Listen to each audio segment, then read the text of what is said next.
Okay, here is an old Comfortmaker Snyder General unit.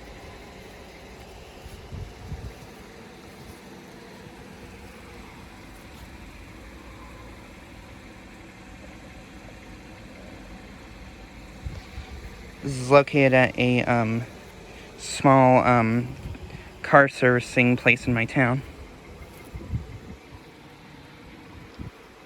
This is definitely an older unit. And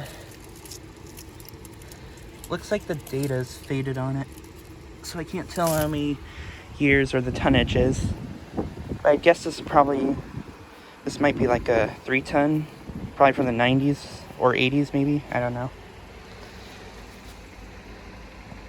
This has a Tecumseh reciprocating compressor, I think. And it looks like the motor, I don't think the motor is original. And there's the logo. It's in good shape, actually.